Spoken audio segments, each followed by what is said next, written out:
Hey, this is Tim. Happy New Year. We're on vacation this week, but the Crash Course team wanted to re-air an episode we had fun making with a colleague of ours here at Bloomberg.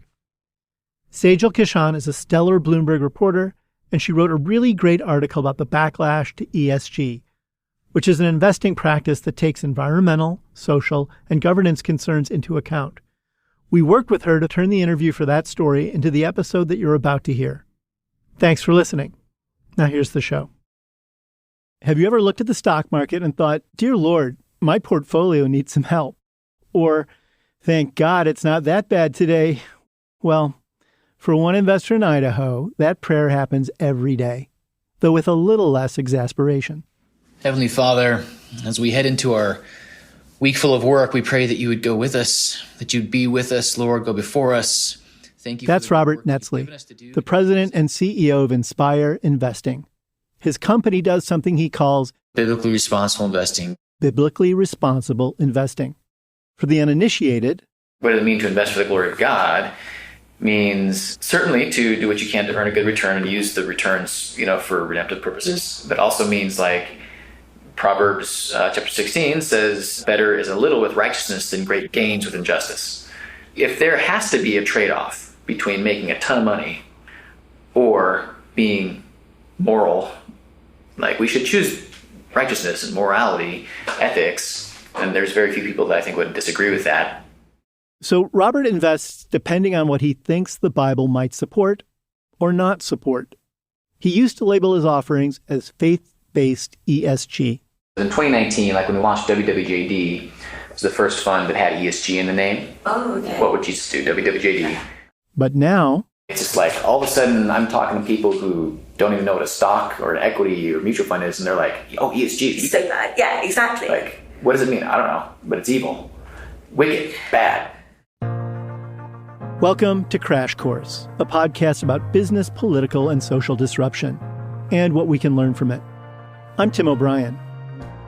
Robert Netzly personifies a bigger war going on in the investment world and American politics over a little acronym called ESG.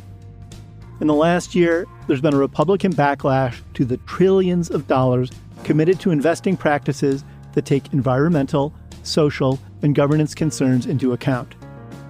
And then there's Robert. He's an evangelical Christian trying to realize his values and stay true to his own beliefs in the investing world. That sometimes intersects with Wall Street's ESG strategy, but it also lays bare some contradictions. My colleague, Evangelical Christian, reports on ESG investing for Bloomberg News, and she flew to Idaho to meet with Robert. She wrote a fascinating piece last fall called, What Would Jesus Buy? Investor Charts Course for a $2 billion fund. And she's going to share more of that story with us for today's Crash Course, Conservatives versus ESG. It's a tale of two conflicts in a way. Should there be biases in the investing world, be it faith-based or social activism? And should ESG exist at all? Welcome to the show, Sejal. Thanks for having me. So before we dive back into Robert's story, I want listeners to get to know you a little bit more. You've been at Bloomberg about 20 years now. And how long have you been on the ESG beat? It's just over 3 years. Just before the pandemic, we started the beat. And why ESG? Why do you love this little corner of the market? It's complex. It's undefined. It's everywhere but nowhere. Just trying to figure out the complexities is what drew me to the beat. And you're good at solving complexities? I wish. I bet you are. I think you are. That's why you're here. Now, how did you find out about Robert Netzly? What attracted you to him as a story? Well, I first heard about him after the shooting in Uvalde, Texas last year. And I was looking at whether ESG funds held gun stocks. And I thought, obviously, no. But then I found his fund, and we found that he held shares in a firearms company called Sturm Ruger. One of the big ones. And a shooting sports company called Vista Outdoor. So I called him. He said that gun violence is deplorable, but guns themselves aren't unethical or immoral by themselves. I remember thinking it was a little weird, but to me it was new to hear about a conservative version of ESG. I knew I had to learn more. So I hopped on a plane and flew to Boise last year. Okay, well, so why don't you take over the story from there, and then we'll meet back here later in the episode to talk more about ESG and what you've learned. Sounds great.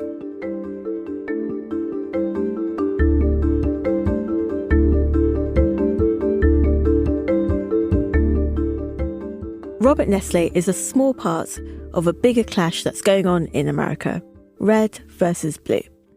And the worlds of finance and investing haven't been immune. ESG, which stands for Environmental, Social and Governance Investing, has become a piñata and dragged into the culture wars. On the one hand, proponents of ESG say it's important to take into account things like climate change and workers' rights when making financing and investing decisions, especially amid societal changes, regulation, and pressing problems like global warming. But opponents on the political right say ESG has become a way for progressives to impose their views and their goals on financial markets, essentially a threat to the American way of doing business. Robert Netzly is somewhere in the middle of those two. He's a bit of an anomaly. He straddles both sides. In one sense, he is a faith-based investor who excludes things like tobacco and alcohol from his portfolio. But on the other, he invests in gun makers and pushes back on things like LGBTQ issues. We'll get into more of that later. But first, I want you to hear where Robert came from. He grew up in California in the Monterey Bay area. His parents married right out of high school and had Robert and his younger brother not long after that. His mum stopped using drugs, but his dad didn't. They got divorced when I was about 3, raised by my mom. My younger brother's autistic and on food stamps for a little bit and all that kind of thing, going through life, and just really seeing the faithfulness of God through all of that. As evangelical Christians, they went to church. The community there gave Robert stability. And he had a sense that God was providing for his family. But he really found God one day when he was 7 years old and on time out. I remember just really feeling like sorry for myself, whatever, nobody loves me, yada, yada, yada. And, writhing in my pity. And just remembering what the pastor said that, Jesus loves you, actually, and he will forgive you of your sin. And as a 7-year-old does, I remember praying and asking Jesus to come into my heart, and I give him my life to him there. And then so that's when personally I made a decision to really follow Christ in a very childlike way. Robert went to community college, then later got his college degree online. In between that, he met his wife at a tiny church in his hometown. They lived a life of what he called intentional ministry, doing work in the community in the name of God. He worked with high schoolers with disabilities and at a pro-life pregnancy centre. When he and his wife started having kids and needed more money, he got a job at a Volkswagen dealership until it closed during the 2008 financial crisis. On my way home from getting let go, when they told everybody, what was going on, our head was kind of spinning. We're expecting our second baby, and it's I don't know what I'm going to do. So I just kind of pulled over and was praying and really felt the peace of God to say, you know what, you've never really liked that job anyway. This is your opportunity to do whatever you want to do, and I'll take care of you. So he thought about what jobs could have family-friendly hours, and he decided to look for a job at a bank. He applied to everything he could, and then he got a gig with Wells Fargo in their investment department. Even though maths was his worst subject in school, he picked it up really quickly, got licensed, and moved into a role advising clients on their investments. He says he was happy as a clam until he decided to lead a Bible study on finances at his church. He wanted to talk about what the Bible teaches people about money, so he starts researching. And then some article came up about biblically responsible investing. I was investing, interesting, click. And it introduced this concept of, hey, ever thought about what the companies you own, you're an owner, what they're actually doing to make money, right? And so if you own Netflix or whatever, videos, would you have a video store that sold pornography videos in the back? No, I wouldn't. And yet that's exactly what we do as shareholders. Robert says there are lots of scriptures in the Bible that say it's bad to make money off of things that are immoral. That is detestable to the Lord. So he turned to his own investments, and he quickly found what he considers to be a major red flag. He had been investing in companies that manufacture abortifacients, or drugs that help end a pregnancy. His heart sank. Remember, he was the president of a pro-life pregnancy centre. And his reading of the Bible concluded that abortion is bad. So that investment was a complete no-no for him.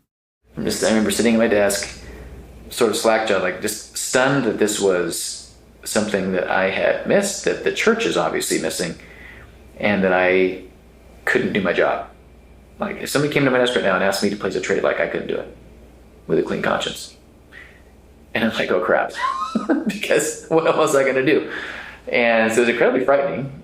So he quit the bank, and he said he felt God was calling him to do something else. He dabbled with what he called biblically responsible investing. And then in 2015, he started his own firm called Inspire Investing. Essentially, Inspire invests in companies it deems worthy, engages with those that it hopes to convert, and excludes or divests from ones that it finds immoral. The Apostle Paul, in one of his letters to the churches, talks about how he's compelled to preach the gospel. Like there's nothing else that he can do. He's compelled to preach the gospel.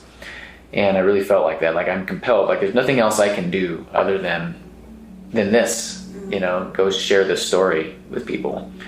And I don't know how it's going to end up. Maybe terribly financially, but this is what I have to do. So closed my eyes, stepped out of the boat, and trusted God. And he's been faithful. The market was exceptionally bad last year because of inflation, the war in the Ukraine, and fears of a global recession. So maybe it doesn't mean a lot that his biggest fund slumped about 24% last year. If we look back to a good year, 2019, his fund was up 28%, but it was still slightly below the overall stock market. But remember what Robert said at the beginning of this episode. For him, it's not all about making money. I'm not an investor who's a Christian. Like I'm a Christian who happens to work in the investment industry. Many of the biggest and most profitable companies are excluded from his portfolio, which is almost a guarantee that his investments will underperform. We exclude companies that, support legislation that is antithetical to a biblical viewpoint, like pushes a certain viewpoint, or donates money to an activist organization that's explicitly pushing an unbiblical viewpoint on those areas. So Robert's reading of the Bible says abortion is bad. Well, think of all the companies that announced that they would pay for employees to travel for an abortion after the Supreme Court overturned Roe v. Wade last summer. They're out of his portfolio. Also excluded, all of the companies that support or finance floats during the Pride Parade. His reading of the Bible isn't supportive of LGBTQ rights either. I'll just note here that while Netzly says that he loves his LGBTQ neighbours, he doesn't want what he describes as their lifestyles promoted in society and by companies. Nor does he want companies to discriminate against people like him in the workplace who hold more traditional views on marriage. So abortion access and LGBTQ rights are only two issues, but they put a lot of companies on the exclude list. Other companies are shunned for reasons such as distributing pornography, selling tobacco and alcohol products, funding stem cell research, and promoting in vitro fertilization. All in all, Robert says Inspire excludes about half of the S&P 500. Companies like Amazon, Walmart, Apple, and Google's parent company Alphabet. In an effort to limit the number of companies on the exclude list, Robert will often press executives, encouraging them to avoid what he says is politicization. Here's one example. Costco. Who likes Costco? Wholesale? Fans of free samples in the room? He's on the stage at a conservative conference in 2018. Last summer, we were alerted to the fact that they had begun sponsoring certain gay pride parades throughout the country, a handful in different cities. Obviously, this is concerning to us. So I picked up the phone and I just called investor relations. He said the CFO called him back and they had several conversations. About 6 weeks after that initial phone call, got another call from this gentleman telling us that Costco had made the executive decision not to support divisive issues, his word, divisive issues such as gay pride parades. Costco wouldn't respond to requests for comment, but these sorts of campaigns show that his work is about more than just investing in his faith. He's having an influence. It doesn't always go his way, though. He says he's tried to persuade Smuckers against supporting LGBTQ rights and other equality issues. He's also tried to press Dick's Sporting Goods against paying for employee travel for abortions. But so far, he's been unsuccessful. Yet Robert says he avoids the shame game. One of the big criticisms of biblically responsible investing generally is that it can be easily perceived or assumed that it's a guilt trip game, right? Like, hey, did you know that you're invested in this thing? Shame on you. And unfortunately, I think historically there have been those that have taken that approach. Good intentioned, maybe, but, wrong approach. And, we've heard a lot of people, especially from the early days, like before we got involved in like the decades, 90s and 80s and whatnot, that really was the perception, that it was like a guilt and shame sort of legalistic approach, which is, distasteful and not really biblical. We're supposed to be compelled by love and grace, not guilt and shame. So take that as you will. But one thing that really struck me was that he decided to label his fund as ESG. When I thought about it, it made sense in some ways. I mean, Inspire certainly screens companies by a variety of categories that fall under E, S, and G topics, which is environmental, social, and governance issues. Inspire will screen for human rights violations, forced labour, and other worker issues like minimum wage policies. It'll look at whether companies are cognizant of their environmental impacts, such as water consumption and air pollution. And Inspire will screen for discriminatory or predatory lending, whether companies are aggressively marketing products in low-income communities. All of those are considered ESG factors. But the day I visited him last August, that was all about to change. Right before our interview, he was in a meeting with his board, and they decided to remove the ESG label from their funds. I don't know if there was some meeting that they had in conservative radio land or something, right? But like, hey, this year, let's talk about ESG every single time we go on the air. And so we noticed the rhetoric is like increasing, I'm watching this, don't know how this is going to go, but we're committed to like trying to be a light, trying to be a redemptive influence on ESG. And meanwhile, we're getting like lambasted from the left for like saying we're ESG. Robert says he got blowback from liberal corners for claiming the ESG label while investing in stocks that might contradict a more traditional understanding of what ESG means. Meanwhile, his more conservative clients were also getting confused by the label. Conservative talking heads like Glenn Beck and Tucker Carlson had been attacking ESG on air, describing it as what they call a leftist agenda. So have high-profile politicians such as Florida Governor Ron DeSantis and former Vice President Mike Pence. Beck has said ESG poses a danger to the soul of America. DeSantis has gone as far as directing his state to pull billions of dollars from BlackRock, the Wall Street money manager that's been the most vocal about pressing companies on issues like climate change. And more than a dozen states have pushed anti-ESG laws.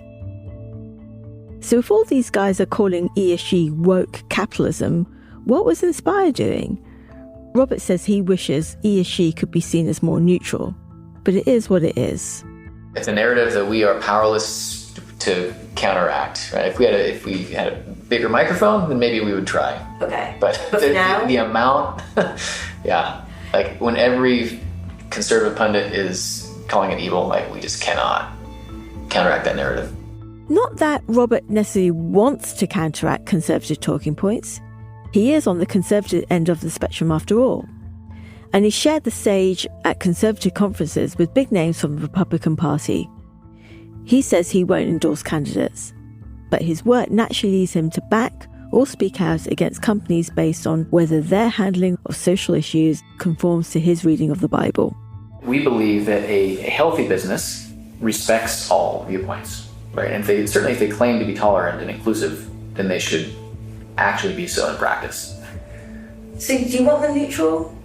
Or do you want them to... Depends on what you mean by neutral, right? So if you mean by neutral by allowing all viewpoints... Just making shoes. Just stick to making shoes. Mm-hmm. If it's Nike, yes. I would like them to be neutral.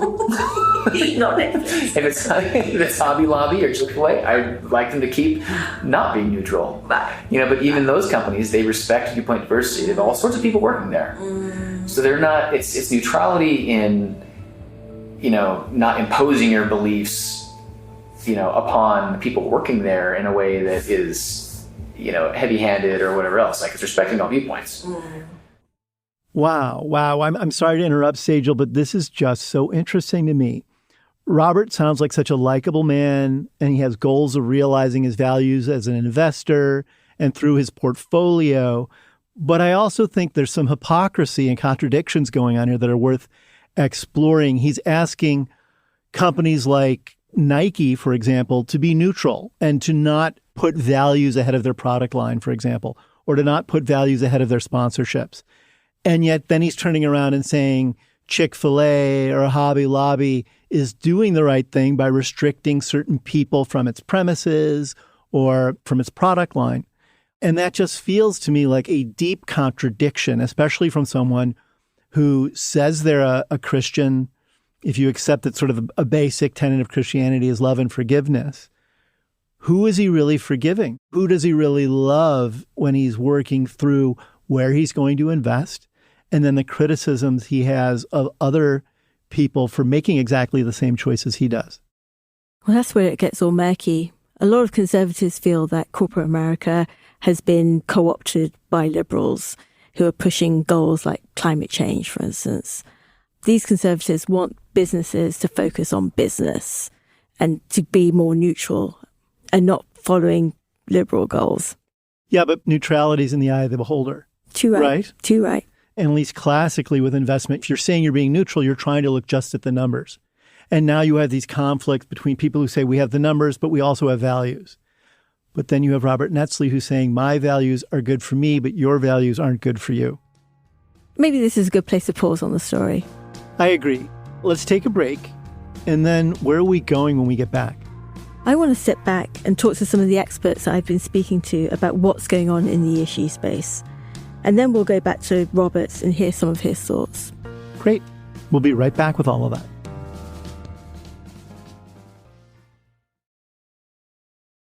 Okay, we're back with Bloomberg's ESG reporter, Sejal Kishan. Thanks for having me. So we've just heard the story of Robert Netzly, a faith-based investor in Idaho. But he's not the first person, obviously, who's invested this way. So Sejal, why don't you take over the story again and give our listeners some of that history? Faith-based investing is the oldest form of stakeholder capitalism, right? Sure. I mean, going back to slave trade in the UK. This is Robert Netzly again. Yeah, you had the Quakers and others who just refused to invest in the slave trade and were outspoken about slave trade. So it was people of faith, specifically Christian faith, in that context. And scripturally, even thousands of years before that, you got proverbs and rules surrounding commerce that prohibit immorality, including the slave trade. In going back to Leviticus, Moses, this is an immoral business. You don't steal people and sell them. I called Nikita Singhal to learn more about this. She's the co-head of Sustainable Investment and ESG at Lazard Asset Management in New York. ESG's birthplace was kind of from the SRI movement. SRI, that's socially responsible investing. She pointed to religious groups like the Methodists as well as Sharia law in the Muslim faith. And many other religions have some form of influence over how the followers of that faith should invest in line with the principles of that religion. When hot-button issues later arose around the Vietnam War and apartheid in South Africa, a lot of consumers started using their purchasing power to boycott companies turning a profit there. All of that time period was about investing in companies that we believed they were engaging in activities that were not positive for society. And the tool that was used was to just simply exclude investing in those companies because it was signaling a specific value or a virtue. I think ESG is very different from all of that. In Nikita's eyes, as a person who does this kind of investing every day, ESG is not virtue signaling. It's not a product. It's a process. It's actually part and parcel and a very essential part of good investing. And what it is about is thinking on behalf of our clients as their fiduciaries, what are these emerging risks and opportunities related to the environment and society that are increasingly becoming market issues? When I told Nikita about Robert's fund, she was unequivocal. I would not consider that ESG. She highlighted for me the difference between ESG and what she calls impact investing. That's where an investor might try to use their investments to affect change or influence a company's policies. There is a healthy and growing subset of our clients who are interested in that, and we need to make sure that we can do it while keeping in mind their risk-return objectives. But it's not the place of a global asset manager like us to be able to have an opinion on that. To learn more about what makes ESG ESG, I called an expert who I've spoken to while on the beat. Witold Hennisch, and I'm Vice Dean and Faculty Director of the ESG Initiative at the Wharton School, and I'm also the Deloitte & Touche Professor of Management. Wits has a similar take to Nikita when it comes to what factors go into an ESG investment plan. ESG is about doing hard financial analysis, and it's not at all driven by ideology. It's driven by economics. He'll study data to try to understand how companies are analysing environmental, social and governance factors. Then he'll look into how those factors might affect a company's bottom line. Here's an example. Palm oil is a common ingredient found in cosmetic products like lipsticks, but it's also leading to a lot of deforestation around the world. That's just one of many examples where an agricultural company, by changing its mix of supplies, by changing where and how it's sourcing, can have an impact on deforestation and an impact on clear-cutting and other environmentally damaging practices. Companies are going to be increasingly pressured to undertake those actions. Some companies are ahead in that transition, some companies are behind. That should be reflected in their valuation. Otherwise, government policy or consumer changes in preferences will lead them to be forced to make these changes later on when they're more expensive to make. It's not a short-term game. He's really trying to map out how a company's decisions today will affect its profits in the future. There may be periods of time, like 2022, where you outperform the market, but you will underperform over the medium to long term. A number of industry groups report that trillions of dollars are already weighing ESG issues to some degree. That's a massive pool of capital, and Witz says it's only going to get bigger. But the sudden political polarization of ESG worries him. Sure, ESG models need work, but he doesn't think that's a reason to give up on the strategy or ignore how these factors affect the market. What I'd point to is the unfair standard they're holding the ESG movement to. They say we haven't built the data set yet that can predict future stock market returns, that we haven't built the financial model that can predict which stock will outperform the others over the next 10 years. Show me anyone in the financial service space who has a data set that can predict which stocks are going to outperform the others over the next 10 years. Anyone who had such a data set would be a billionaire. There's a struggle to always, in each market cycle, in each month, try to figure out which stocks are going to outperform and which aren't. There's so much confusion about what ESG is. It means different things to different people. The data is incomplete, it's difficult to compare, and overall the field is still a work in progress. And even experts acknowledge that ESG analysis is still in its infancy. Nikita says people just have to appreciate where the industry is. That's the wild, wild west that we're still in. Nikita also says she doesn't see bias at work in ESG analysis, regardless of how the models are built. There is no such thing as a good ESG company or a bad ESG company, because you're throwing in three very different variables and you're somehow assuming that that is going to make some sense. Our job as an investor is not to say whether that's good or bad for society. It's about saying how does that impact the financial markets. Robert agrees with Nikita and Witz that ESG shouldn't be prescriptive, but he thinks that's actually what's happening. The Pollyanna in me probably wishes that there could be a two-party ESG system. And how would that work? Well, take the E, for example. There are those who just think mining is bad and oil production is literally evil and is killing Mother Earth, and they should stop all drilling, period, no matter what the cost. The Bible says that we're here, God has put us in this earth to exercise his dominion over this world.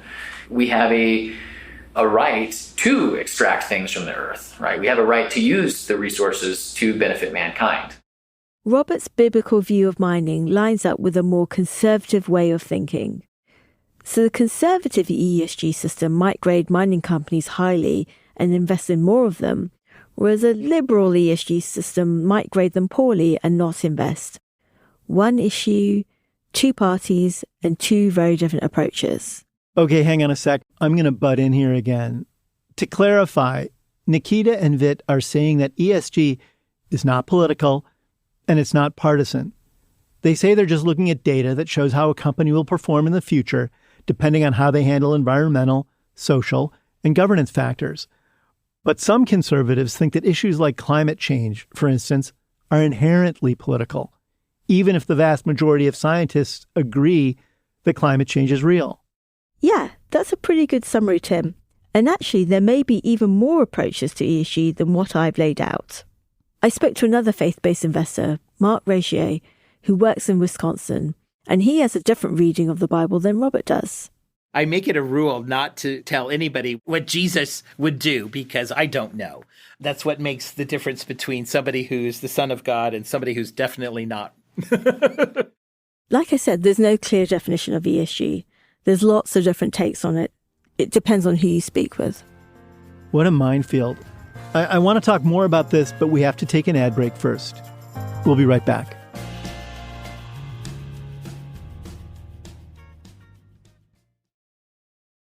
Okay, we're back with Sejal Kishan, the ESG wizard at Bloomberg News. I've found this whole story so fascinating, Sejal.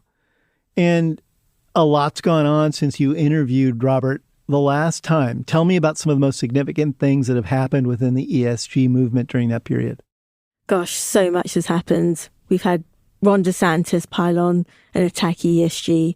We've had attorney generals across different states launch investigations into ESG. We've had billions of dollars pulled out of BlackRock, Wall Street's biggest champion of ESG, and plenty of anti-ESG bills being pushed through states. You know, it's very interesting to me when these things happen in the U.S., where a momentum comes behind a movement, whatever the movement might be. We saw this happening with another acronym, CRT, or critical race theory, that invaded the discussion of education and what's appropriate for the classroom and what isn't.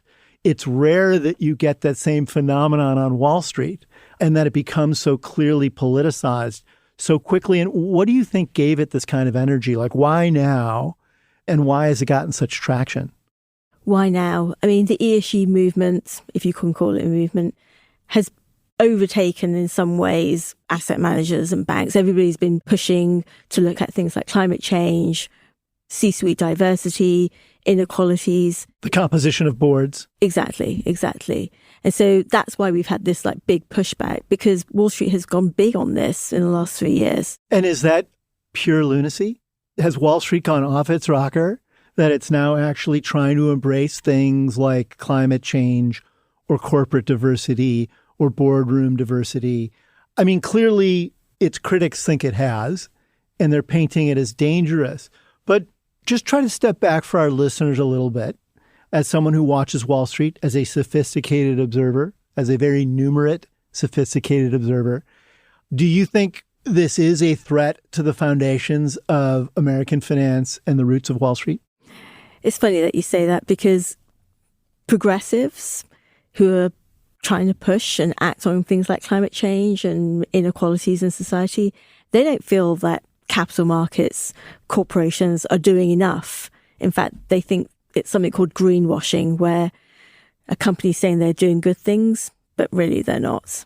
So it's being pushed and pulled from both sides at the moment. And that critique from the left is you actually are not putting your money where your mouth is. Exactly. And now you have Wall Street stepping up, or at least attempting to put its money where its mouth is. The left says it's not enough money, and the right saying, watch your mouth. And caught in the middle are essentially money managers trying to figure out both profitable ways to invest and socially responsible ways to invest, and hence a firestorm. Absolutely. But at the end of the day, Wall Street is about making money. They're doing this to generate fees, to generate revenue. But the anti-ESG backlash is actually now sent a chill down Wall Street's spine. We've seen a lot of banks, a lot of investors who 2 years ago would wax lyrical about climate change and C-suite diversity. Now they've gone on the down low. And is that because they see reputational risk baked into that at the end of the day, they're saying to themselves, It might be socially responsible. We even might make money off of this. But this sort of firestorm of criticism we're getting doesn't make it worth it because we might lose business in the long run. Absolutely. I mean, Larry Fink, the chief of BlackRock, he's really been attacked in many ways by the Republicans. And deeply personally attacked. Absolutely. They've ridiculed him on billboards. Some of it smacks of anti-Semitism. And so he's had to then tone down his rhetoric on climate change. And last year he went down to Texas to even meet oil executives to explain to them the energy transition and the need to shift to cleaner fuels. But the attacks on him and the company have been pretty relentless. And that's why a lot of other companies have kind of ducked for cover, and they're really toning down what they're saying about climate change in particular. And on top of that, we've had attorney generals launch investigations looking at the legalese in many of the efforts that Wall Street are doing when it comes to the energy transition. So, yeah, everybody's really looking at their marketing documents, their pitch books, making sure that they have all their ducks lined up. I guess so, as we both know, no one really has all their ducks lined up, no matter what they're doing, whether they're an investor, a corporate manager, a parent, or a teacher. I think one of the things I wonder about in all this is if there is a consensus, a scientific consensus, that climate change might be a problem. I think there's definitely a social consensus that people should not be discriminated against for leadership positions in politics or in corporate America simply because they're a woman or because they're a person of color or have a different ethnic background. If we're forestalling putting money behind these kinds of efforts based on bad information, and it runs against both scientific information and broadly held social values, we're getting into a pretty problematic place, aren't we, in terms of being able to take the necessary action we need to solve problems? No, absolutely. But to people on the right, a lot of the diversity initiatives smacks of affirmative action, of quotas, and historically they've hated all of that. Yeah, I wonder how many of those people on the right come from lots of different countries historically and have lots of different backgrounds, and now they kind of want just one thing. But that's probably for a different podcast. I want to come back to money and ESG here. I also think it's useful to frame exactly how vast the ESG realm is, because most money invested in Wall Street is still invested the old-fashioned way.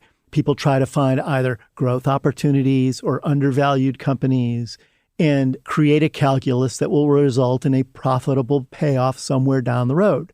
How big actually is the ESG universe right now in terms of what percentage of assets on Wall Street flow towards it? Well, it's certainly not a majority of the assets. It's probably less than 10, if not 5% of the assets. But ESG investors, they have said trillions is involved in ESG. But what's happening now, because of concerns of greenwashing, when people exaggerate their environmental claims, we're seeing a sort of shrinkage going on both in Europe and the US. So the numbers are in flux at the moment. So from where you sit, do you think this means that the ESG movement is going to run out of steam? Does it die? Does it get repackaged with different initials and sort of sneak past its critics? How does this play out? There are even people within ESG who want to get rid of the acronym altogether because of all the bad press in the past year. They're thinking of more mundane labels like sustainable investing or de-risking or material risk factors, which they don't really excite people. But that's really what ESG is. Maybe they could call it Save the Planet so your grandchildren can still live on it. But that's too long for an investment acronym, isn't it? But despite the malaise, we're not really seeing companies or banks, even though they're being less vocal about it, they're still pushing on behind the scenes on many of these initiatives. Something called green hushing, where you don't talk about your green activities. But you do it anyway. Uh-huh. Yeah. This backlash isn't going to go away. There's going to be ebbs and flows, but we've got the elections next year. We've got some of the candidates riding on anti-woke tickets. Ron DeSantis. And another one, Vivek Ramaswamy. Uh-huh. Yeah. So, yeah, it's going to continue to be bashed. Okay, Sejal, I don't let anybody escape this show without sharing with our listeners what they've learned, that little aha that they've discovered by examining the subject we're talking about. So what have you learned about ESG and the anti-ESG movement that you didn't know before you began talking to Robert Netzly and others? I guess maybe this is naive of me, but in Europe, in other parts of the world, there isn't this backlash. It's only in America where this backlash is. So I've been surprised by the pushback by the right on an investment strategy that people on the left are saying is not really doing much. What I've learned, things aren't so black and white. They never are. Thank you for joining us today. Thank you. You can find Sejal Kishan's reporting on Bloomberg.com. And if you want to become a subscriber, the Bloomberg Terminal. Here at Crash Course, we believe that collisions can be messy, impressive, challenging, surprising, and always instructive. In today's Crash Course, I learned that there are many ways to skin the cat when you're talking about what is and isn't a value-based investment strategy. What did you learn? We'd love to hear from you. You can tweet at the Bloomberg Opinion handle, @opinion, or me, @TimO'Brien, using the hashtag Bloomberg Crash Course. You can also subscribe to our show wherever you're listening right now and leave us a review. It helps more people find the show. This episode was produced by the indispensable Anna Mazarakis, Moses Andam, and me. Our supervising producer is Magnus Henriksen, and we had editing help from Sage Bauman, Katie Boyce, Jeff Grocott, Mike Nitza, and Christine Vanden Beilart. Blake Maples does our sound engineering, and our original theme song was composed by Luis Guerra. I'm Tim O'Brien. We'll be back next week with another Crash Course.